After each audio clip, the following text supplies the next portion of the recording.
And we discovered the FBI was more deeply involved in that highly publicized 2005 sexual abuse trial than we ever knew. Une pop star voilée de mystère, une vaste maison pleine de mystères. C'est dans cet immense domaine de Carolwood Drive que Michael Jackson a passé ses derniers jours. Et maintenant, davantage d'informations sur ce que le FBI a réellement découvert dans la succession de Michael Jackson ont fait surface, révélant davantage sur un homme adoré par des millions de personnes, mais qui est également incompris. Le FBI a rendu public près de 300 pages d'informations officiellement secrètes. Ce n'est pas une bombe criminelle, mais ce n'est toujours pas bon. Un portrait émouvant et troublant d'une célébrité dont la maison était plus une capsule temporelle traumatisée qu'un palais de luxe est présenté dans What Agents Uncovered. L'ancienne maison de Michael Neverland qu'Access a beaucoup utilisée au fil des ans est l'un des sites de tournage. Vous trouverez ici le monde méticuleusement conçu de Michael Jackson Neverland, un lieu d'innocence qu'il n'a jamais connu et des souvenirs qu'il n'a jamais eus. La véritable recherche du FBI derrière les portes de Neverland. Michael Jackson était l'une des personnalités les plus connues au monde. Il s'avère également qu'il a fait l'objet d'une enquête approfondie du FBI.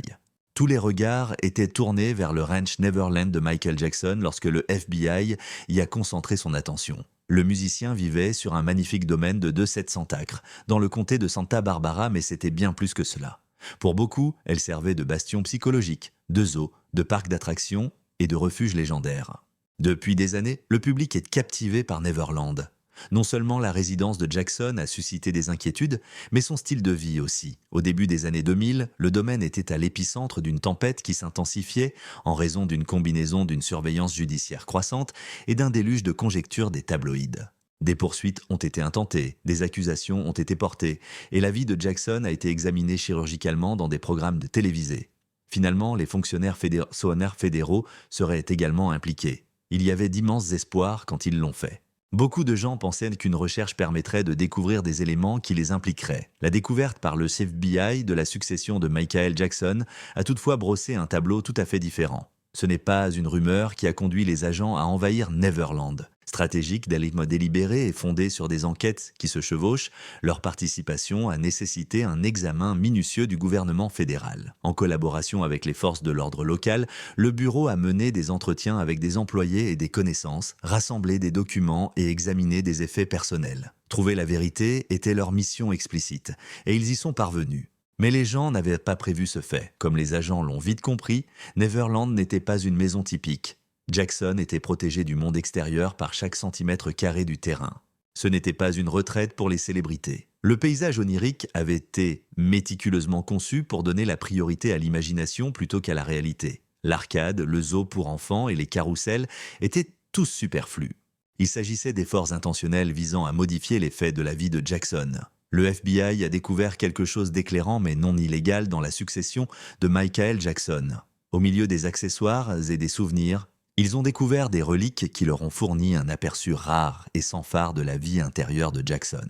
Les agents ont trouvé des lettres encadrées de jeunes admirateurs, des souvenirs d'enfance, des écrits personnels et une pléthore de documents liés au thème de l'évasion, de l'innocence et de la jeunesse. Aucune arme à feu en feu ni matériel illicite n'a été trouvée. Mais il y avait un schéma beaucoup plus complexe. Un gars qui avait non seulement construit un monde fantastique, mais qui en était devenu dépendant a été exposé par les artefacts.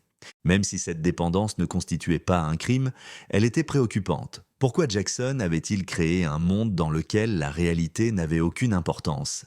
Et comment a-t-il révélé les facteurs émotionnels qui ont influencé ses choix ? Ce que le FBI a finalement découvert dans la propriété de Jackson était une carte mentale. Bien qu'il s'agisse d'une preuve de lutte plutôt que de culpabilité, la conclusion a bouleversé beaucoup de ceux qui lissaient dans les journaux et regardaient les photos. Il était évident que quelque chose chez ce type et cet environnement n'allait pas bien. Tout à Neverland s'est arrêté juste à temps. Avec des thèmes d'imagination, d'innocence et d'enfance, le décor était fantaisiste. Des statues de super-héros grandeur nature gardèrent des passages silencieux. Des peintures de Peter Pan recouvraient les murs et une gare aussi réaliste que Disneyland. Mais au-delà des aspects de théâtraux, la réalité était bien plus sombre. Jackson essayait de reconstruire un monde qui lui avait été volé bien avant d'avoir l'opportunité de l'habiter. Une image plus complète de l'isolement émotionnel est apparue lorsque les responsables du FBI ont catalogué chaque pièce et tout ce qui se trouvait dans le domaine. Les chambres n'étaient pas simplement utilisées pour dormir. Les étagères étaient soigneusement remplies de jeux Lego, de figurines antiques, d'automobiles télécommandées et de jouets. Au lieu de récompenses, les couloirs étaient décorés d'images encadrées de personnages de dessins animés. Dans les salles à manger, les tables de taille adulte étaient entourées de sièges de taille enfant. Il s'agissait là de bien plus que de simples décisions de conception bizarres. Ils montrèrent des signes de traumatisme non résolus. C'étaient les manifestations physiques de l'homme. Dans des interviews, Michael Jackson a parlé franchement de sa jeunesse volée. Il a commencé à travailler selon les normes des adultes à l'âge de 6 ans. Michael est devenu le visage d'une marque avant même de savoir vivre comme un enfant normal et les Jackson 5 sont devenus un phénomène. Joseph Jackson, son père, était souvent décrit comme étant émotionnellement distant, sévère et même agressif. Il a également refusé qu'on l'appelle papa. Et je mourrais d'envie de l'appeler papa. Je ne suis pas papa, dit-il. Les fêtes d'anniversaire et les terrains de jeu ont cédé la place aux répétitions, aux séances en studio et aux tournées internationales. Dans la quête de l'excellence, les tournants typiques de l'enfance ont été négligés. Pour cette raison, lorsqu'il est devenu suffisamment connu et riche pour construire tout ce qu'il désirait, le véritable test du succès d'une célébrité, à mon avis, n'est pas sa notoriété, mais plutôt ce qu'elle fait de sa richesse et de sa renommée. Jackson n'a pas construit une maison avec un mobilier somptueux et un symbole de statut social. Il a créé un souvenir vivant de ce qui n'a jamais existé, Neverland. Un havre où la maturité n'est jamais arrivée et où le temps s'est arrêté. Les étrangers ont peut-être pensé que c'était fantaisiste. Ceux qui l'ont examiné de plus près, ainsi que le FBI, qui a tout enregistré, ont vu que Neverland était une capsule temporelle psychologique. Un scénario dans lequel Michael Jackson tentait de réparer son corps endommagé. Comprendre ce que le FBI a réellement découvert dans la succession de Michael Jackson nécessite de connaître ce contexte. Aucun objet illégal n'était présent. Il n'y a eu aucune conclusion choquante. Ils ont cependant découvert des preuves émotionnelles, un résidu de perte, de souffrance et de désir. Jackson ne cachait pas de preuves de mauvaise conduite. Il essayait de cacher son histoire. Et il aurait pu y avoir quelque chose d'assez troublant dans cette dissimulation. Un adulte dans le monde des enfants. C'était parce qu'il ne supportait pas de l'abandonner derrière lui et non à cause d'une quelconque activité illicite. Ce trempage est incroyable, je le sens et je le sais. Cependant, un élément de preuve spécifique a stupéfié le public ainsi que ceux qui l'ont découvert. Pour le reste de sa vie, Jackson a dû répondre aux problèmes que cela posait. Le tout était contenu dans un ensemble de volumes. C'est surprenant. La collection de livres qui a suscité la curiosité. Parmi les objets découverts dans la maison, un groupe de livres qui ont immédiatement suscité l'intérêt. Ils n'étaient pas cachés à la vue de tous. Ils étaient tenus hors de la vue du public et dans des parties de la maison qui n'étaient habituellement pas visitées par les visiteurs.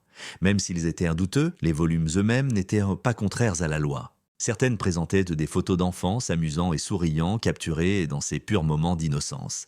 Isolées, les images étaient inoffensives. L'architecture de la maison et les circonstances entourant l'existence de Jackson ont cependant suscité un grand intérêt de la part des enquêteurs fédéraux, notamment compte tenu de la surveillance constante de son mode de vie. Rien n'était précis, aucune loi n'a été violée. Même s'il n'y avait rien dans les livres qui pourrait conduire à des accusations criminelles, le FBI en a pris note car, à cette époque, tout le monde regardait Jackson et voulait des réponses. Malgré les apparences, les livres ne confirmaient pas son innocence. Cependant, vu dans le cadre plus large de Neverland, une image horrible a commencé à prendre forme. Il ne s'agissait pas de biographies de personnages célèbres ou de livres à succès. Ils n'étaient pas exposés pour être appréciés comme œuvres d'art. C'était intime. Les critiques étaient impatients de tirer des conclusions, suggérant que la possession de ces objets était le signe de quelque chose de plus sinistre. Cependant, la plupart ont négligé l'histoire poignante qui se cachait sous ces pages. Ce n'était pas un trophée, c'était des reflets d'un passé brisé, des miroirs. Dans l'un des volumes, Jackson aurait écrit « Observez la véritable essence de joie et de bonheur sur les visages de ces garçons. L'essence de l'enfance, une vie que je n'ai jamais eue, mais à laquelle j'aspirerai toujours, est la suivante. C'est un sentiment important. Les textes sont recadrés comme symboliques plutôt que suspects. Ces photos en disaient les plus à Jackson sur ce que représentaient les enfants que sur les enfants eux-mêmes. 3 choses qu'il n'a jamais vraiment expérimentées étaient le rire, la liberté et l'innocence. Je ne sais pas si j'étais son enfant en or ou quoi que ce soit d'autre. La collection a attiré l'attention du FBI comme étant révélatrice plutôt que accablante. Même s'il s'agissait d'une preuve d'un traumatisme, ce n'était pas une preuve d'acte répréhensible. Des psychologues ont été appelés pour discuter des résultats car ils correspondaient aux tendances émotionnelles de Jackson tout au long de son enfance. L'enfance n'était pas quelque chose qu'il commémorait de loin. En deuil, il essayait de recréer les émotions qu'il n'avait jamais ressenties de la meilleure manière possible. Michael Jackson a montré ouvertement sa souffrance. Ce n'était pas quelque chose qu'il avait dissimulé avec des phrases répétées ou enterrées derrière la célébrité. Dans les interviews, il a souvent et parfois baissé sa garde avec émotion, donnant au public un aperçu unique d'une vie caractérisée par le contrôle, la pression et le manque de moments de bonheur quotidien. Dans le documentaire Living with Michael Jackson de 2003, il a déclaré au journaliste Martin Bashir « Je n'ai jamais eu d'enfance. J'ai été entièrement privé de mon enfance. Noël n'existait pas. Aucun anniversaire n'a été célébré. Ce n'était pas votre enfance typique. J'ai toujours aspiré à être Peter Pan. » Ce n'était pas seulement une métaphore, son alter ego était Peter Pan, qu'il a adopté tant en public qu'en privé. Il m'a dit qu'il ressemblait à Peter Pan et je suis d'accord avec lui. Je suppose que nous avons une vision similaire de la vie. Son désir d'être jeune a eu un impact sur bien plus que son œuvre. Cela a façonné tout son univers. Cette envie s'étendait à tout le domaine de Neverland. Des chambres ornées d'ours en peluche, des cuisines équipées d'aliments et de céréales adaptées aux enfants et une salle de cinéma sur place pouvant accueillir des soirées pyjama avec des lits superposés et des distributeurs de bonbons. Ce n'était pas une réussite théâtrale de millionnaire. Le FBI a découvert des publications qui s'inscrivent dans un effort délibéré visant à retrouver une phase de sa vie qu'il n'a jamais pu vivre. Extérieurement, cette conduite était souvent mal comprise. Michael Jackson ne se comportait pas comme un enfant. N'ayant jamais connu le chagrin, il était en deuil. Il a été découvert par des détectives fouillant sa propriété. Cela n'a pas été caché. Il y en avait partout. Son identité n'a rien à voir avec la polémique. C'était basé sur la mélancolie. Jackson s'est rapproché de Kieran Culkin et Macaulay, deux autres jeunes célébrités. Même si ces associations semblaient inappropriées à certains, Jackson les considérait comme des expressions de qui il était. Ils avaient les mêmes attentes, les mêmes stress et la même perte de normalité selon lui. Les partenariats n'étaient pas opportunistes. Il a essayé de s'identifier à son expérience d'être célèbre avant la puberté, d'être scruté avant l'adolescence et d'être épuisé avant la maturité. Le même documentaire de Bashir, « J'ai dormi dans un lit avec de nombreux enfants », contenait l'une de ses citations les plus mal interprétées. Bien que cela ait fait sensation dans les médias, Jackson a soutenu que ce n'était absolument pas sexuel. Nous avons simplement discuté, regardé des films et grignoté du pop-corn. Lorsqu'il était plus jeune que les enfants qui l'entouraient, il est entièrement bien, il n'avait jamais connu ce genre de connexion ni d'endroit sûr. Les livres et l'ensemble du ranch Neverland, selon des individus proches de Jackson, y compris plusieurs familles, ont toujours défendu ses objectifs, malgré le fait que des étrangers remettaient en question l'optique. Ils ont dit que Jackson était un gars terriblement endommagé par son histoire.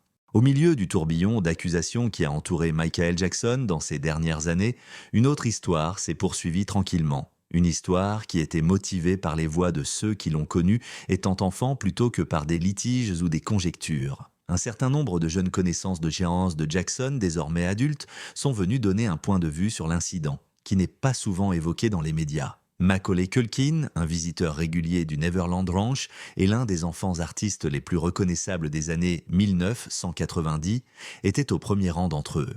Macaulay a été stable et calme, entretien après entretien. Il ne m'a jamais fait de mal d'aucune façon. Il a admis à Esquire, en 2020, qu'il n'avait jamais rien fait. C'était seulement que nous étions amis. La connotation et le ton de son discours sont restés constants. Macaulay ne considérait pas Jackson comme quelqu'un à manipuler ou à craindre. C'était un ami fiable et une personne mature et compatissante qui reconnaissait le fardeau particulier de la renommée de l'enfance. Actuellement bien connu pour son rôle dans Succession, le frère de Macaulay Culkin, Kieran, s'est également rendu à Neverland et a brièvement vécu dans la sphère d'influence de Jackson.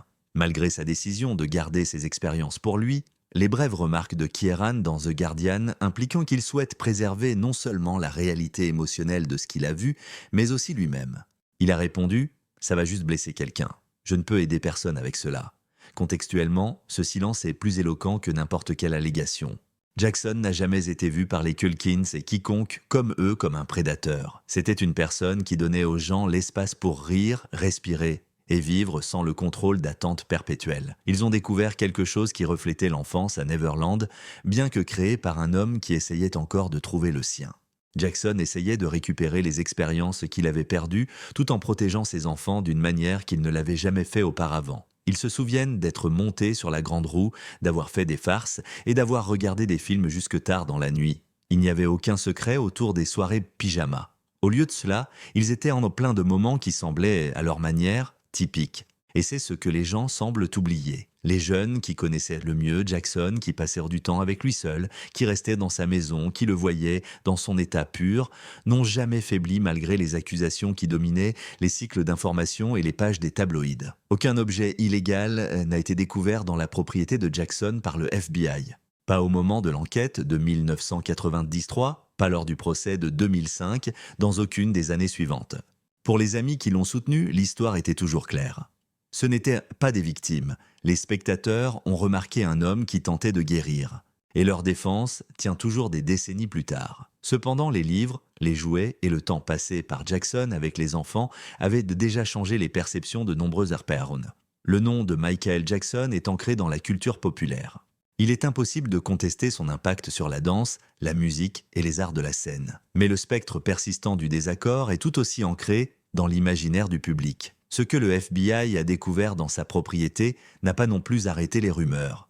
Les spéculations ont fait rage dans les années qui ont suivi, conduisant à un procès pénal très médiatisé en 2005 au cours duquel Jackson a été déclaré non coupable des 14 accusations. Cependant, l'acquittement n'a pas été considéré par beaucoup comme une preuve d'innocence. Au contraire, cela a ouvert la voie à une enquête plus approfondie. Pour beaucoup, les objets de sa succession n'étaient tout simplement pas typiques d'un homme mûr. Ils étaient incapables de voir au-delà de l'évidence. Les livres, contenant des images d'enfants, étaient la preuve d'actes répréhensibles.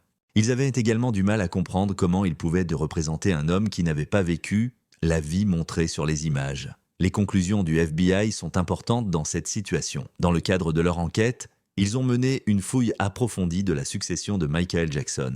Ils ont interrogé des personnes, inspecté des documents et confisqué des objets. Leur découverte ne corroborait pas les théories les plus sinistres. Il n'y avait pas de photos illégales ni de chambres secrètes dissimulant une mauvaise conduite. Même si les objets qui ont fait sensation étaient étranges, ils n'étaient pas contraires à la loi. Le mobilier, la littérature et le design enfantin suggéraient tous que l'homme était émotionnellement coincé dans le passé plutôt que criminel. Néanmoins, le tribunal de l'opinion publique méconnaît souvent les normes d'un tribunal. Les hypothèses se transforment en convictions, les sentiments en fait, et Jackson, qui était déjà complexe à cause de sa célébrité et de son exil, est devenu un personnage récurrent dans l'une des discussions les plus controversées de la culture populaire. Il n'y a pas de plus grand contraste entre la perception et la réalité. La découverte par le FBI de la succession de Michael Jackson était étrange, révélatrice d'émotions et même alarmante dans ses ramifications. Ce n'était pourtant pas un crime. Les rumeurs n'ont jamais été étayées par les faits. En fin de compte, la véritable histoire pourrait avoir moins à voir avec la culpabilité ou l'innocence qu'avec la façon dont le monde a décidé de comprendre un homme qu'il n'a jamais vraiment connu. Neverland était considéré par la majorité du monde comme un royaume étrange où Jackson pouvait faire ce qu'il voulait. Cela a probablement protégé un gars d'un monde qui ne comprendrait jamais vraiment ce qu'il avait perdu, mais c'est la vérité. Tel un miroir, Neverland reflète la véritable essence du domaine. Neverland n'était pas seulement une maison. Le psychisme brisé d'un homme à qui on n'a jamais donné l'opportunité de mûrir se reflétait dans le miroir. De ce point de vue, les livres pour enfants, les jouets et les soirées pyjama commencent à impliquer quelque chose de différent. L'enquête du FBI ne s'est pas limitée à une propriété californienne. Une personne soucieuse d'arrêter le temps a méticuleusement créé l'environnement dans lequel elle est entrée. Le message a été communiqué dans chaque détail, chaque voyage et chaque chambre. Michael Jackson vivait son enfance dans un état suspendu. Le FBI ne documentait pas seulement des preuves tangibles lorsqu'il cataloguait les objets à Neverland. Ils avaient un aperçu de la vie intérieure d'un homme coincé émotionnellement malgré sa richesse insondable et sa reconnaissance internationale. Même si ce qu'ils ont découvert n'était pas illégal, ce n'était pas non plus typique. En conséquence, les gens ont porté des jugements hâtifs. Les pièces remplies de jouets et de meubles pour enfants, les étagères de jeux de société, de livres avec des enfants à l'intérieur et les photos encadrées de jeunes visages heureux n'étaient pas là uniquement pour le spectacle. Leurs métiers de désir ont été soigneusement choisis, des choses qui pourraient être mal interprétées si elles sont sorties de leur contexte.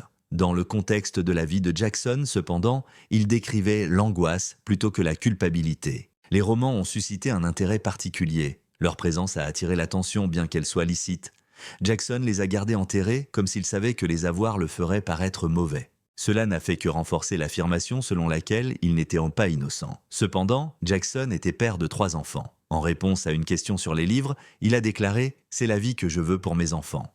Sa prise de conscience qu'il avait l'opportunité d'offrir à ses enfants ce qu'ils n'avaient jamais eu était profonde. En raison de l'absence de tout autre cadre, Jackson a utilisé le plaisir montré dans les photographies des livres comme point de référence tout en élevant ses propres enfants. Les antiquités, la décoration et même les distributeurs automatiques.